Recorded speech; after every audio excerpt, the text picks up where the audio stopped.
REI has ultralight backpacking gear. So for you gram counters and ounce shavers, we made this ad ultralight with a base weight of just 13 seconds. The next 17 seconds, pure trail.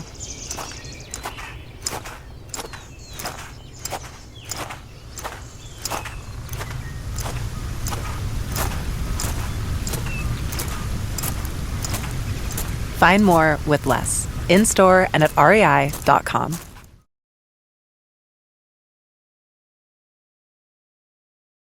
I'm super excited to announce this project that I've been working on. It came out of a need where I felt really alone. It was the loneliest time of my life when I got diagnosed with breast cancer.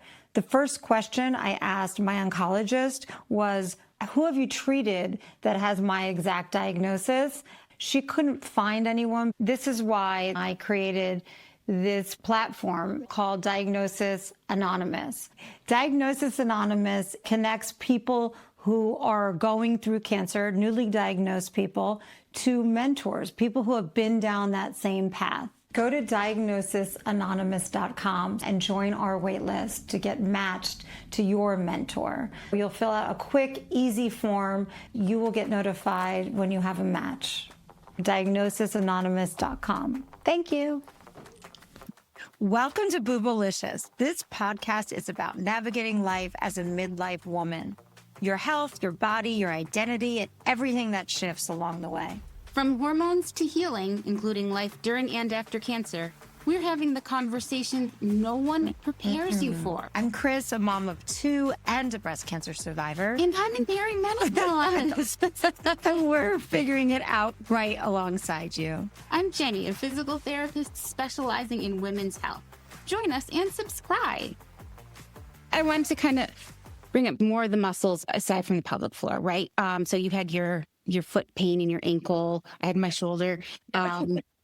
Because we have less estrogen, like our muscles are less happy. I know I would say to patients, if you are exercising, you're doing something and you feel like, that kind of hurts, don't just ignore it forever. Like kind of hang out with it. See if it seems like that week it's only getting worse, is not getting better. Ask for help. Or maybe in your 20s, you could just sort of work through it and it would resolve itself. Give it a little bit of support. What are some other tips that you give people to help them exercise with their menopausal bodies? Yeah, no, I mean, those are great questions. Like in general, you still want to do strength training and cardio pretty much at the same rate, like across the board that we did when we were younger. I think we used to say like, oh, if you're older, like you don't have to exercise as much or anything. We know that the intensity should be pretty much the same. Yeah, like even as like when you get older, you should be still, if you can, doing like 70 to 85% of your max heart rate, which is obviously lower at this point for cardio, or again, like if it's doing like high intensity, and then for strength training, still doing like 2 to 3 times a week. But you're right, it might take a little bit longer in terms of like healing time. So again, when you're doing all of this, definitely do progressive loading, not going hardcore maybe as much anymore. So maybe even starting like less than you think you can, right? Because we all have that exercise ego that's like, well, I used to lift blah, blah, blah, or everyone else in the gym is lifting such and such, so should I. Well, I think there's a narrative that the older you get, the harder you have to work out, the more you have to do, because your body doesn't respond as quick to like, remember we used to like look at a salad and lose weight, right? Now it's like you have to eat it. Yeah. Yeah. Now we have to eat it 7 days a week. Yeah. Breakfast, lunch, and dinner. Yeah. So, I mean, definitely like keeping all of that in mind, staying hydrated. I think there's so much more we know too. It's not just about like exercising correctly, but what are you doing outside of exercise? Like, your sleep? How is your nutrition? How is your fluid intake? So I think too, it's not just looking at how much you're exercising or the level of intensity and what you're doing, but like, what are you doing outside of that as well to like help benefit you? I think people are looking for like, I just had this conversation with my son. We were talking about meditation and he's like, oh, it doesn't help. It doesn't, like sometimes it does. I'm like, unfortunately, I think we live in such a society with all the social media and everything where we want like quick fixes. We do. Instant results. Yeah. Instant results. And because of all that fast-paced stuff on that end, it's got to be part of our daily activity. Like it's something that every day you really have to be accountable for, because it just leaves after. Sometimes I go and I do yoga, and I was telling this to my son, Waylon, I was like, I'll go and do yoga and I meditate at the end, and that's where I pray and get centered. And that's the only place where the noise stops, really. And sometimes it lasts for, a half a day, sometimes a whole day, sometimes an hour after class. So it's not nothing's one and done anymore, especially because of the universe we live in now. Yeah.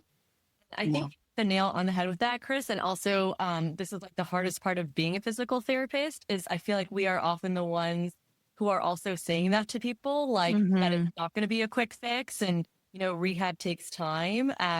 So we're not everybody's favorite practitioner, that's for sure. Right, because they love it when the doctor just gives them an injection and now the pain is gone, but like nothing has changed. And that never works. I've had friends with neck and back issues, and they just don't want to keep on going to the PT. And I feel like if you have that ailment, be with the PT until you can get back to the workouts to build the muscle to support that. Because I know that for me, when I don't have the muscle and I'm not working out, that I am in pain. Like my shoulder, I woke up today and I'm like, I haven't worked out for like a few weeks. Your frozen shoulder. I got a frozen shoulder. Shoulder. I put up my Jersey accent.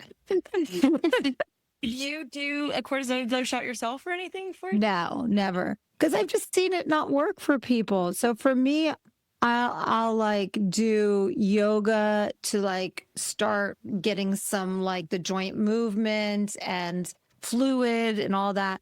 And then I'll start peppering in like heavier workouts after I'm comfortable and building a little strength there. So I just kind of build slowly instead of like going all balls to the wall like I used to, That's a great, because frozen shoulder really is one of the ones that does slow us down, because the healing process takes so long. I mean, it can take years for it to get better, even with injections, even with PT. So I think it is a way that we really do have to almost like pause and be like, there is no quick fix necessarily for it, It goes through these phases. And I even tell patients like, it's going to go through its freezing phase. It's going to go through its frozen and thawing phase. This is just the cycle it's going to go through. Do you guys feel that for a frozen shoulder, stretching and keeping it, does that help it at all? I feel like, May, tell me your thoughts too. I feel like there's two types of frozen shoulder. There's one, like we'll just sort of say common, they're like, oh, my shoulder's frozen. But then there's like a textbook one. And the textbook one is what May was just describing, like the different stages. And I personally don't think the stretching makes too much of a difference in that type. I don't know. What do you think, May, about? Because it's the capsule itself that there's actual tissue changes that have happened to it. But that being said, I think if you're doing still do stuff that feels good. So if certain stuff you feel good, it's not going to hurt you. And I know you too, Jenni, from back in the day in physical therapy, that was one of the diagnoses we used to get where they're like, you can crank, go for it, just pull on that thing, sit on it. Yeah. Is that right? Oh my God, better. People would be crying. It was, and then we learned especially what we know now with pain and just how we experience pain. That was not the right thing to do. And you could say this with all diagnosis related to perimenopause or menopause as well. And you're like, that was not the right call at the time. And, we are learning and growing, or there's so much more we could do to help these people. But now we know that let pain kind of be your guide with that one. So it's not like a no pain, no gain situation with frozen shoulder, be gentle with it, but do the extra, still be active, get the blood flow, do what you Yes. Yeah. Let me ask you guys. Oh, sorry. Go ahead. I was just going to say, just to sum up with that, I like that phrase. Let's throw out no pain, no gain in general, I think, for us, it doesn't really, no, that's so 80s. It's so 80s. Yeah. No, I don't think we do that anymore, but let me ask you this. What do you guys think about, red light therapy on it? A lot of people are they're going to either the old sun tanning booths, and they're or they have it at home, a pad that they put on it. Does that help frozen shoulder at all? Or anything we're talking about? Should we put it on our vagina? May? Actually, great that you bring that up because there are red light therapy wands for your vagina. I don't know. I think there's even underwear. I think I saw something that's somewhat, yeah. I mean, it's a great invention. If it doesn't exist, we need to do it. Yeah, that would be great. I mean, there is, I don't know if you've seen, like, I think it's Halle Berry who's been advertising it a lot. It's called like Joy Lux. Have you heard of that one at all? Oh, yeah. Yeah. Yes. Red light therapy wand, and it is for your pelvic floor, and you use it internally to help, same thing, to like stimulate, you know, the muscles, stimulate blood flow, help to decrease inflammation. So red light therapy has, I'm a fan myself. I have Me too. red light therapy things at home. Like I have a panel and I have like a little brick thing that I can do.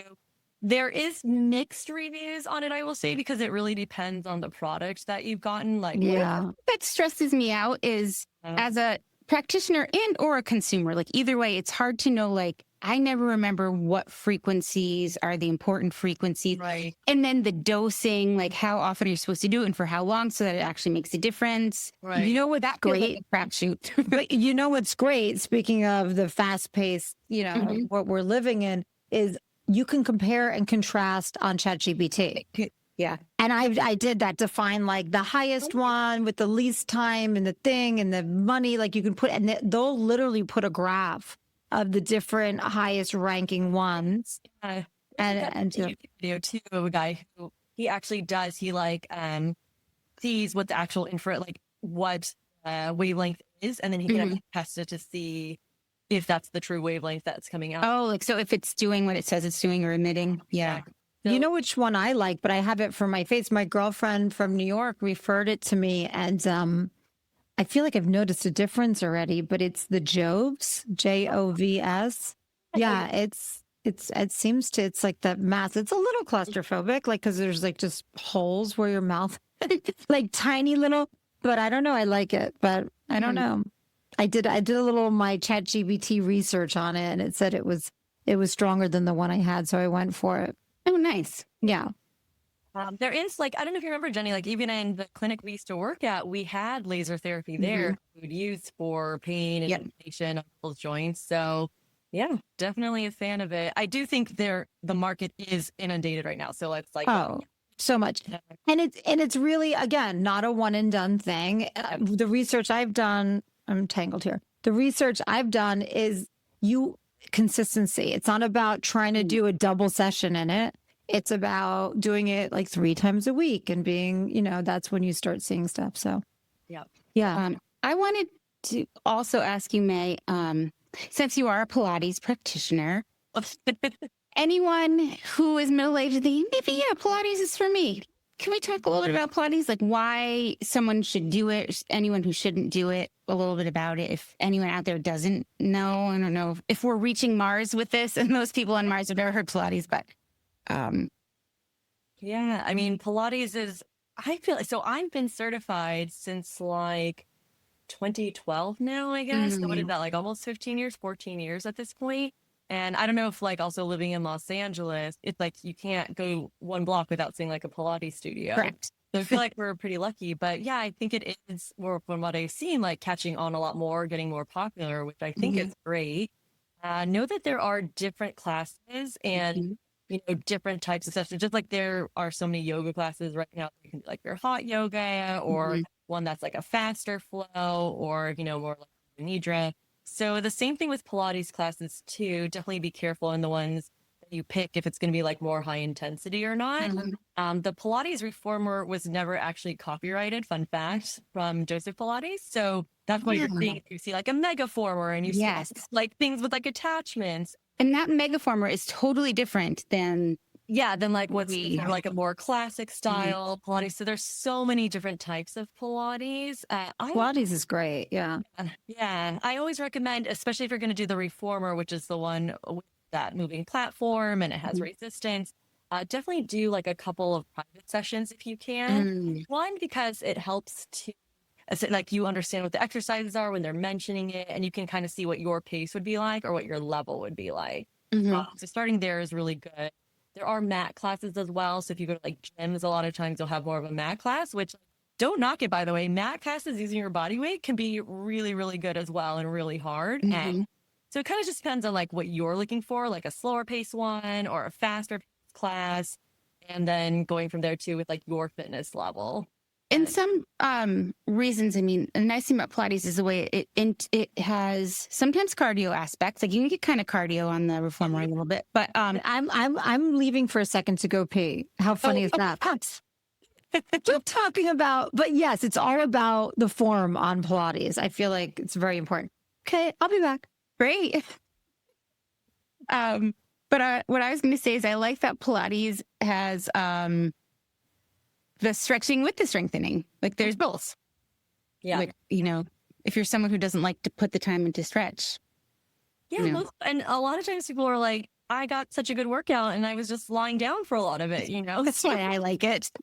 So yeah, if you're someone who does that, I teach, again, and I did it right before we did this podcast, but I do teach a mat Pilates class myself through an organization called Magnolia House. It's part of Tower Cancer Research Foundation, which is a great nonprofit organization that hosts a lot of classes on Zoom. Some are in person, and it's free classes basically for people who are either going through cancer treatment or have had cancer in the past too.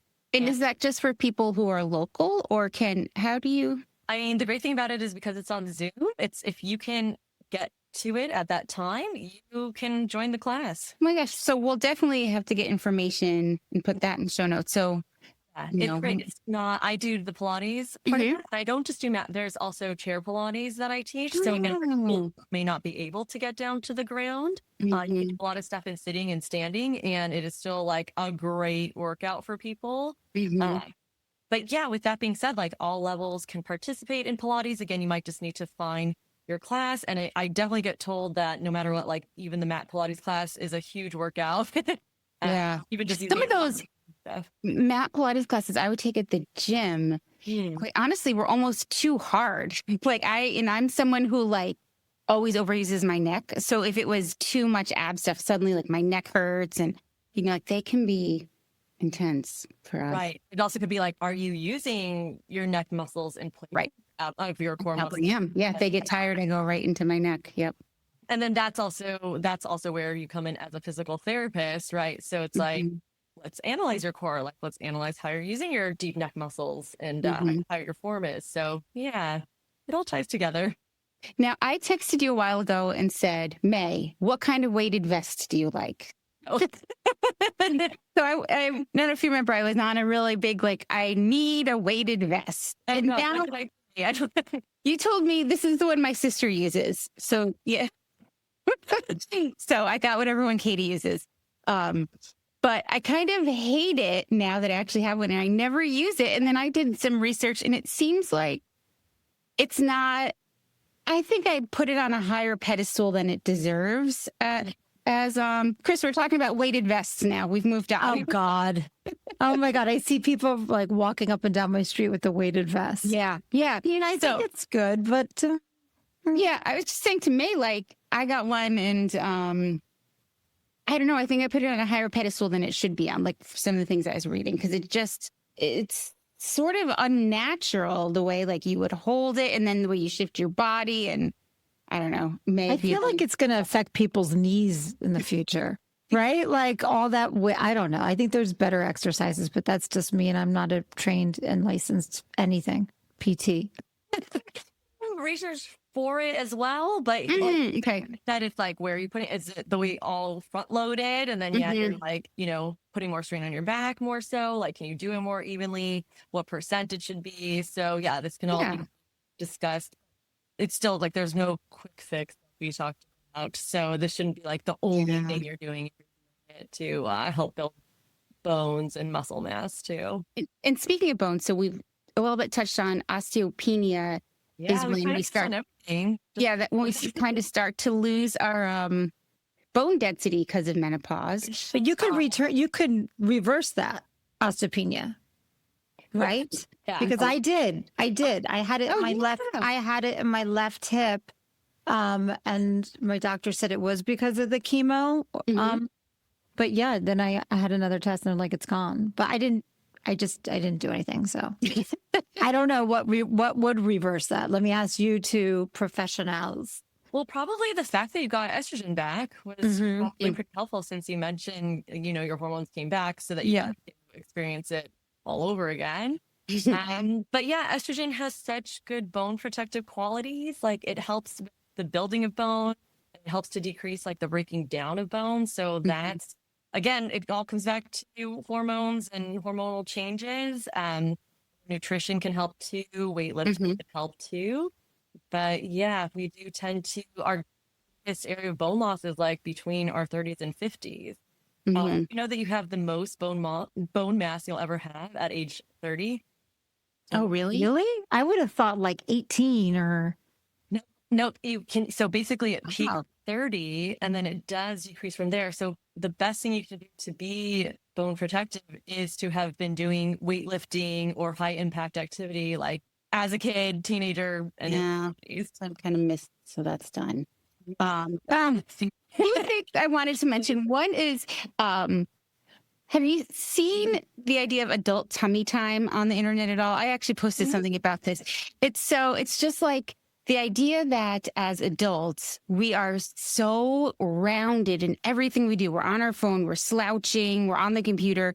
So adult tummy time is like lying on your tummy, maybe putting your elbows underneath your shoulders, so you're sort of propped up like a sphinx.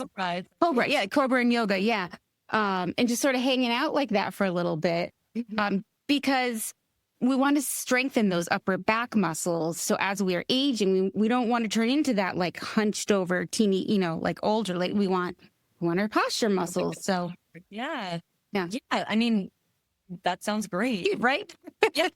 If you, it's like, as we know, like extension exercises are better for osteoporosis. You don't really want to do like deep flexion, deep rotation type of exercises. And getting back to your point of like Pilates too, or yoga, a lot of those exercises incorporate like a deep flexion plus rotation. So definitely being able to modify that, or telling your instructor that you have that. And when May say flexion for our non-PT people, like flexion of the spine is like bending forward towards your toes, where extension is like bending backwards, arching your back. Right. And you don't do like a deep extension either, like the deep back bends either. If you have osteoporosis, you can build, you want to build up to anything that way. But with that being said, even it just depends if you have like a lot of osteoporosis already, or you're already kind of like rounded forward. Maybe you're even just starting like lying on your stomach with like pillows underneath you. Yeah. And then little by little, you can take that pillow away so that you get to more neutral spine even. And then maybe from there, you're going into extension. So yeah, that's great. Which stage you're in. But we can work with PTs. Like that's where it can come in handy to help determine maybe where to start. Yeah. But definitely building up those muscles, building up posture, all good. Now you guys are making me sit up straighter. I was in my yoga class a few weeks ago, and the instructor took, one of those long belts that you like stretch with? They're like those. She took that and wrapped it around. She told everyone to like wrap it around, and it like somehow, and then it ends up, you tie it in front of your stomach, but it's wrapped around your shoulders. And it like literally just put the shoulders back, and it felt so comfortable that I bought one on Amazon. And I like at my desk, sometimes I'll do that whole wrapping just to kind of be in that posture. We had a coworker, May, I don't know if you were there, who loved that. Exactly what Chris is talking about. Did you guys make fun of her? For that. I feel like there's Becky over there tying herself up again. I don't remember that actually. You're gonna have to. I have this vision of the purple. We had that purple yoga strap. The thing, you can see the purple yoga strap. Yeah. That is nice to bring the shoulders back. But I'm just gonna throw this out there right now.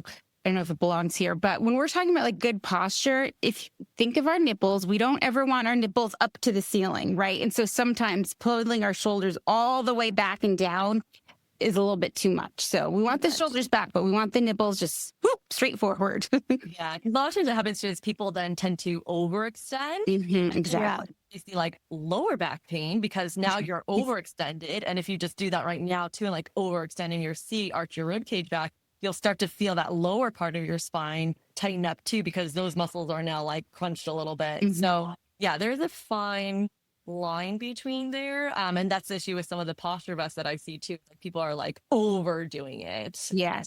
Yep. Yep. Balance. Before we let you go, May, we've been asking people, we want to know what's in your bag. We're nosy. Oh, yeah. Boobalicious. And so is there anything in your bag Other people have been saying. Well, you have to go listen to our episodes. But you know, some people answer, I don't know, like my metaphorical bag has peace and blah, blah, blah. Or some people are like, this is the lip balm. I can't leave the house. Yeah. So Just either your product you love or something that you're doing that's just really inspiring you and helping you. telling everyone about, Yeah. Well, if I could, I would say like, I'm going to show you this bag too. It's Great. maybe not necessarily what's in the bag, but the bag itself. So I'm obsessed. This is a bag. Ooh, cute. A brand called Très Gelée. It was actually my friend Paige Muller created and designed, and this is her line. What fabric is that, May? Silicone. That's what I thought. Yes. So cool. Yeah. So it's it's a luxury silicone bag line. And it's kind of awesome in that like you can take it anywhere with you if you're afraid of like your makeup or anything getting like, you know, wiping it or very clean, or it's very easy to clean as well. It comes in different colors, different styles. It's a lot of like, mix and match with the handles. So I'm pretty much living the bag itself right now. I love where do people find that little cutie? Online. So again, I think it's pronounced Très Gelée, Tres. Très chic. Yes. How do you spell the second part? Gelee. Gelee.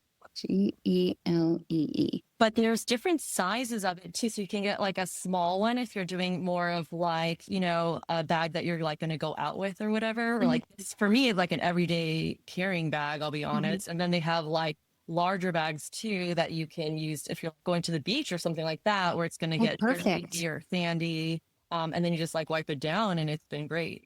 Oh, I love that. Because you just need them for like phone carriers and covers, but never a bag. Yeah.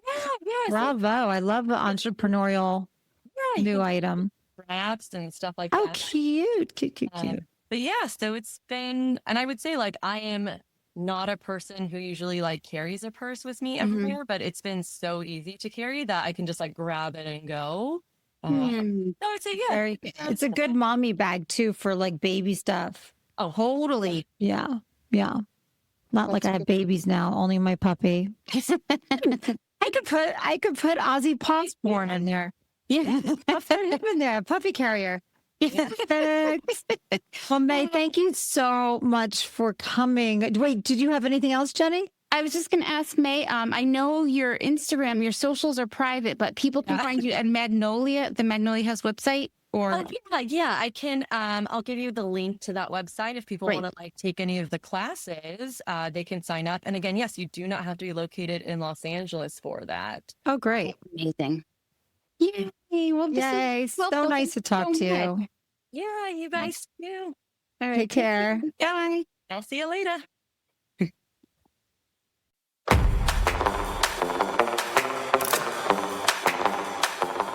Thank you for joining us today on Boobalicious. Please don't forget to subscribe, like, and share this with the breastie who needs it.